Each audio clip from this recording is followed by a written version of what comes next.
Hi everyone, my name is Cole Billings. I am a founder and real estate broker here at Varsity Real Estate. And today we've got an absolute treat. We have Mollie Hogan. She's a veteran in the real estate industry. She's insanely well connected in our community. She knows how to list properties and get them sold in a timely manner for the highest amount the market will bear. And I'm super grateful to have you here. Thank you, Cole. It's been super fun to be a part of the debut of Varsity. I agree. So let's jump into this. Today we're talking about how to prepare your house to get it sold. And it's incredibly important. We put a ton of emphasis on it. I know this is like a specialty spot for you, that you roll up your sleeves, you get in there, you're side by side with your client, really helping guide them to get their house to shine the best that it can. So tell me about first impressions and why they're so important when your house hits the market. I think one of the coolest things about helping somebody get their house on the market is you have the opportunity to take the best characteristics of a home and make them shine, and then do your little magic to sort of tuck away the things that aren't great about the home or the property. Absolutely. What are some of those ways that we can sort of highlight those components of a house that really set it apart from, their neighbor's house next door?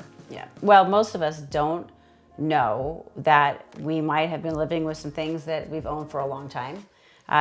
Sometimes you don't even realize that you are in a giant room with a tiny couch, or a giant couch with a tiny room, and there's ways to make the home look better based on doing some changes. Frequently, if the homeowner is living in the house, we can change some of the furniture around, maybe edit it out, move some things around altogether. I know for myself, even if I have somebody come over and ask me how I should rearrange a room, I'm shocked that I've been living in something a certain way for so long. I'm like, wow, one little tiny change and it makes a huge difference for the room.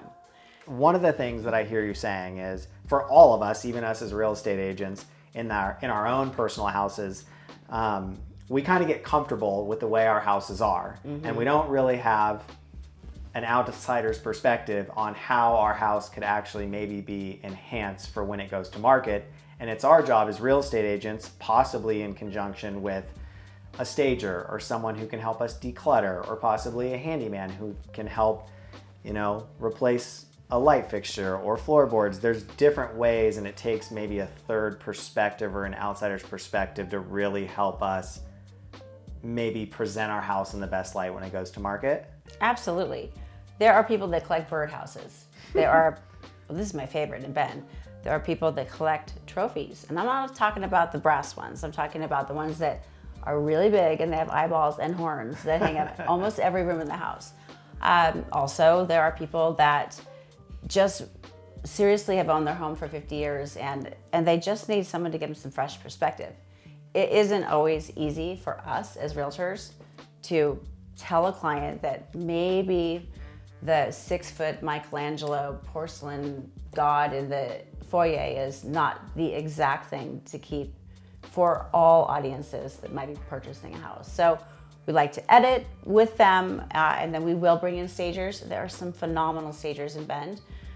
We can work with their furniture. We can bring in different furniture. We can take down artwork. We can add artwork. There's a variety of things that we can do to really enhance the best parts of the house, and then sort of take the parts of the house that aren't the best and sort of not have them be directly in the public eye when they come in to shop. Absolutely.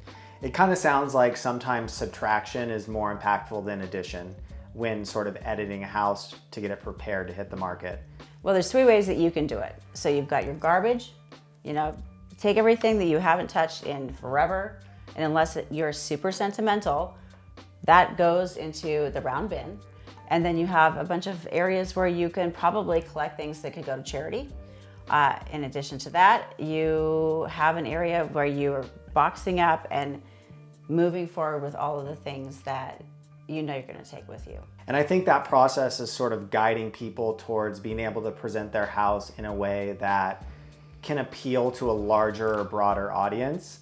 Of course. Right? Yeah, I mean, that's the whole point, right? So you want the highest dollar value and the most amount of people to walk into the home and say, this could be my palace. I mean, everybody has a palace, whether or not it's a $500,000 home or a $5 million home. Molly, talk to me about color palette.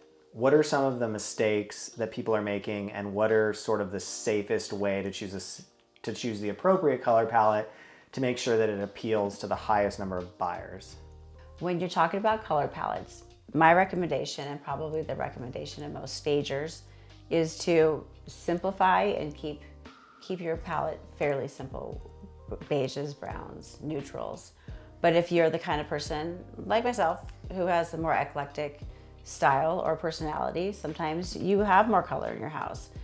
And in those particular cases, if you are going to pop some color, make sure you do it in a specific area and allow the rest of the home to just naturally flow with a neutral palette. So what are some of the decorating mistakes that you see sellers making before they go to market? Well, people can be very sentimental, and I think that if your children's artwork has been hanging for more than a couple of weeks in the house, maybe it's time to find a scrapbook. Maybe you go to a scrapbooking class, I don't know, but it's a great idea to take some of those things down. You want to depersonalize. I know it sounds like 101, but depersonalizing is probably the first step. In addition, I think a lot of people put furniture into the home that doesn't scale correctly to the home or the room that it's in. So a sofa that's too big for a small room and a too small sofa for a large room. By changing the scale, you can actually dramatically impact how much bigger the home feels. And then I think probably, at least from an artwork standpoint, you really, really want your mirrors and your artwork to be the right size for the walls. So unless you're Mona Lisa sitting alone on a beautiful museum wall, you want to scale generally larger on your artwork than you maybe you would even think that you would want to. Absolutely. One of the areas that can be touchy between owners of a home and possibly our recommendations is getting a stager involved. There's additional costs with staging. People are sentimental. They like their furniture. They're also, to be fair, living in their home, so there's concern about bringing in other furniture. But one area that we've found a lot of success in that I'd like you to help explain is having more of a, bringing in a stager for a design consultation rather than having a stager come in to actually restage your home. Because I think we found a ton of value from this walkthrough that allows us as the sellers to do we have our own to-do list from the stager, and we can make some of those changes like you were just discussing about scalability, small changes that really have a high impact that actually don't cost a lot of money. Right. What does one of those design consultations look like, and what can a seller expect to walk away with after a design consultation? Frequently, we have a hard time telling our clients exactly what to do with their artwork, but if we bring a third party in, I think sellers are much, much more open to what they have to say. We're not the bad guys. They're the experts, right? So we let them do their job. I do also think there is just so much power in a home that is clean, top to bottom, baseboards, window ledges, thresholds.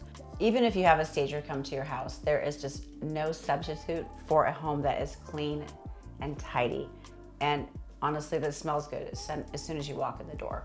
And that doesn't mean take a plug in and put, Lavender gaze. Yeah, gosh. Lavender gaze. Whatever it is, it only shows that you're masking a smell. If you do have pets and you do have odor in your house, there are ways to eliminate that. Frequently, it means a thorough cleaning, top to bottom, carpets and everything. Maybe even it's time to change up your bedding, change up your curtains, which also brings me to another point. You want every single window to be open, and if your curtains don't match the shape and size of your window, it's a great idea to take them down altogether just to let the light shine in. If you've got blinds, pull them up, and also make sure that they've been cleaned. to me, it sounds like there are a ton of small changes that can be made that do not cost a homeowner a lot of money. They do require some elbow grease, but with some thoughtfulness and a plan of attack on how to prep your house, you can absolutely really elevate the appearance and the first impression of a home and even the value of a home to a prospective buyer without a lot of investment. Absolutely. I actually made a suggestion to somebody that was a neighbor who was putting their house on the market. Fortunately, I got the listing, and they had a solid metal door on their front door. And I said, let's take this out and put a faux glass door in.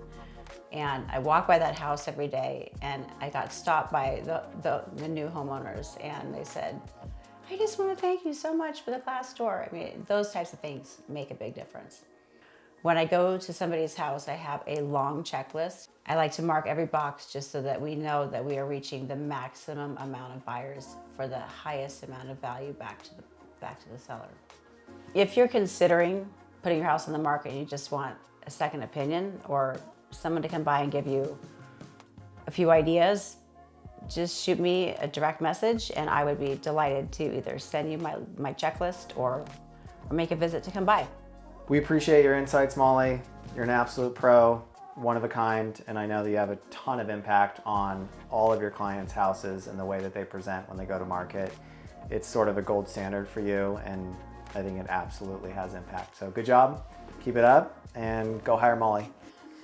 By the way, if you have mustard-colored appliances in your kitchen, I definitely want to come over because mid-century is my jam. Please feel free to reach out to me if you have any questions.